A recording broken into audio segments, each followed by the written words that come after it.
All right. Appreciate y'all being here. Crazy fourth quarter. I don't think I've ever been a part of a game like that. This one stings more than even the one last week.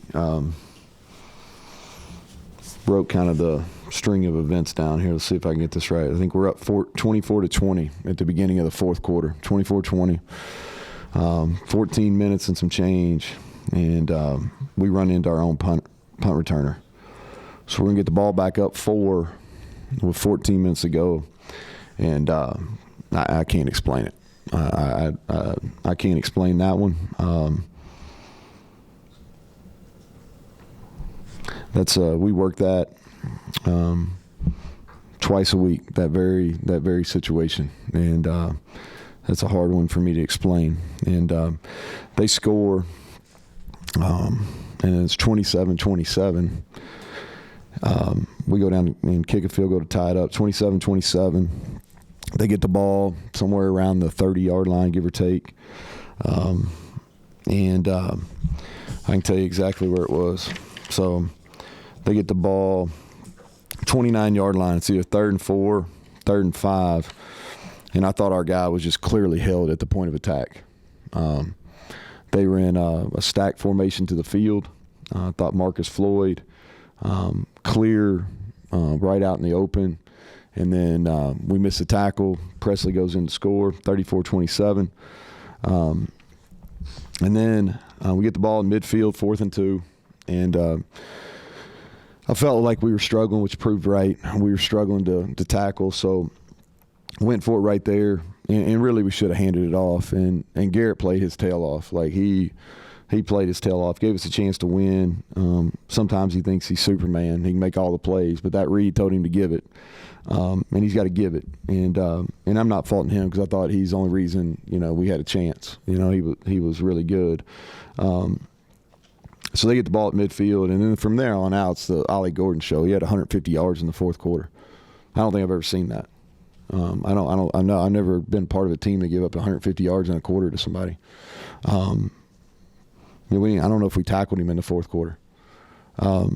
Extremely frustrating. I thought offensively we competed, got back into it. On that last drive, I thought we clearly got pass interfered. Cole Taylor on the first down play down there.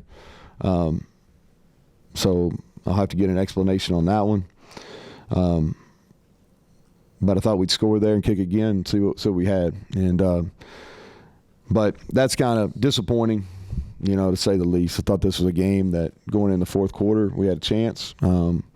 Really had a chance to go up and take either a 7 or an 11-point lead. And some mistakes that I have a hard time explaining. So. Start with your defense, and they were holding on through the first 3 quarters, holding people to at least field goal tries. But fourth quarter, just fatigue. What was it? Without watching it, we didn't fit the runs. They weren't doing anything special. They were running split zone. It's probably our first or second most called play here, and so it's something we see every day. Wasn't any surprises. They got in the pistol maybe a little bit more than they have in previous games. But other than that, we just missed a bunch of tackles and ran by the ball.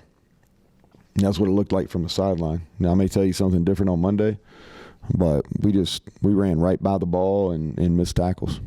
With 2:36 left, what was the thoughts on the onside kick, and did you think about setting it? So we had both of them called up. So when they got the penalty late hit on the kicker, it's very – you're talking about maybe a 10-yard difference. So then probably was going to kick it deep until they got the late hit on the kicker. Once they did that, the ball's in such a, you're dealing with 10 yards. So, then it makes the risk worth the reward.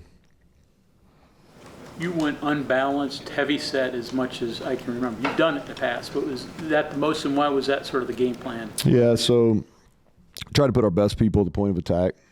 I thought we really kept them off balance. We did some good things. We ran the ball for 226, threw it for 250. There was probably another, 50-plus yards there in the pass game. So we just wanted to get them uncomfortable. They were kind of matching it and playing 4 down, which is not what they practice. You know, they're 3 down, and they were. We really felt like we had them off balance and did some good things. We started the game really porous on offense, you know, and recovered well after that. But both halves really loved to have the first drive after halftime back. You know, it wasn't very good. But I thought we did some good things offensively. Did you sense any adjustments or anything to open up space for Ollie that they did at halftime or in the fourth quarter? Or I mean, the third quarter, he's a good back, right? So he's going to, and they handed him the ball a bunch, you know, through 3 quarters. I think through 3 quarters, I'm going to ballpark this, Mike. I don't know if I'm exactly right. He had 120 to 130 probably. And, you know, they were mixing it up, counter, inside zone, and then, you know, I don't know. Without watching it, what it felt like is we ran by the ball a bunch, and we missed tackles, got out of our gap, and just flat. I don't know how many tackles we missed. It felt like a bunch. Neal, some of that fatigue, fourth quarter, guy running at you again and again, and just No. the numbers a little bit too. Yeah, he didn't get fatigued. You know, that's kind of the way I think about it. Is it's a hell of a lot harder to run the ball 29 times than it is to stand back and tackle them, probably. You know, because we're rotating some guys in. Now, we don't have much depth at linebacker right now. And I think that showed. We got some really young guys right there at the point of attack. And they're kind of learning as we go. So was fatigue a factor? Maybe. I have a hard time really, as much as we train and prepare, I have a really hard time pointing to that and saying, hey, fatigue got us. I don't know. And then the punt, you say you work on that a bunch. Was it not called like, hey, watch out, or did he not? Yeah, so the way you teach that jammer position is you teach them to peek, right? They're always peeking. So you got to, when you go back and get your guy, you always peek the returner. And that's the way we work it. So we work a drill every Monday, and then when we do punt return, which is on Tuesday, Thursday, and Friday, you know, that's something that we constantly do.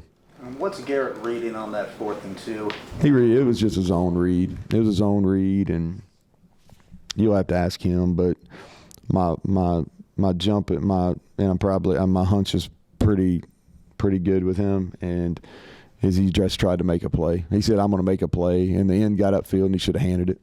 What did you like about that play call overall there? Because we ran it about 3 other times, and we had an explosive run on it, really good run. You know, we had numbers. You get 2 for 2. You read their best player, you know, and so if they bend, then you got our guy who's been our best player on offense, skill wise, which is Garrett running the ball. If they don't, then it's lagging. Our backs will fall forward for 2, and you got a first down. What did you say to the team after the game, just after last week and this again? Yeah, you know, like here's the thing is like you got to play better. You know, I'm not in the mode where like nobody feels sorry for us. You know, like we didn't play well enough to win last week, and we made some untimely mistakes, and we got 5 games left, and nobody on our schedule feels sorry for us. You know, like UCF we go down there next week, and they played one of the top teams in the country's tails off. You know, coming off a bye week, we come back home, and BYU, they don't care.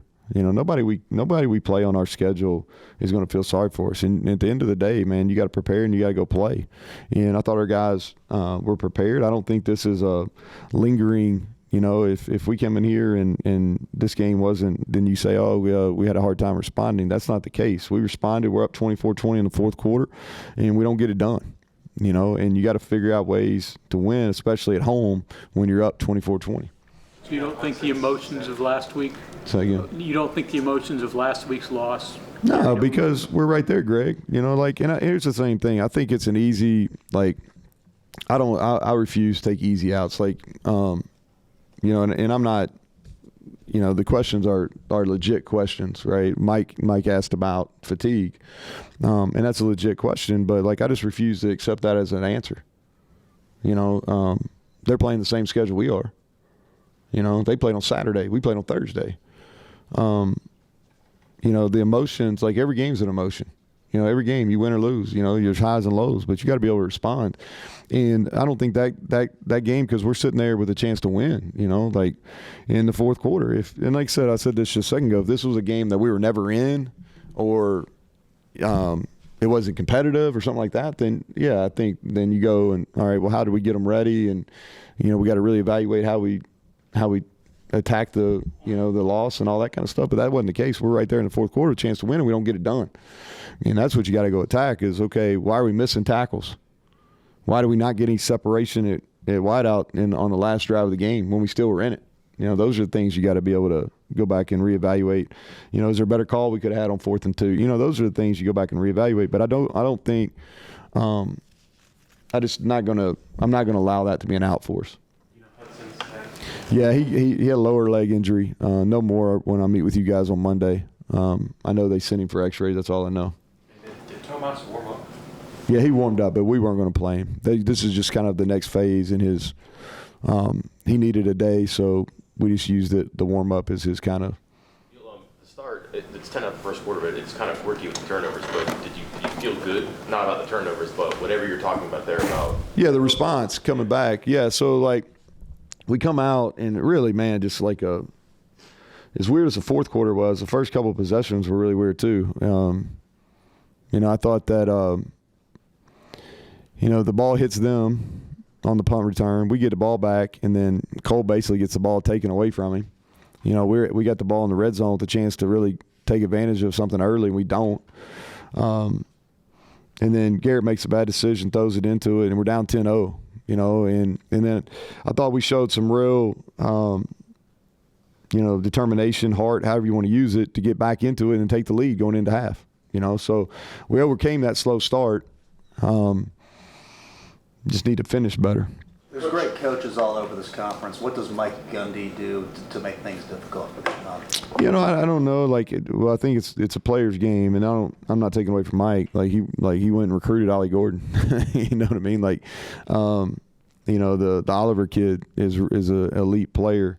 The thing that and what I do credit Mike is he's done it for a long time. He's done it a bunch of different ways. That's what I said on Monday as well, or during the press conference on Monday. I give their staff a lot of credit.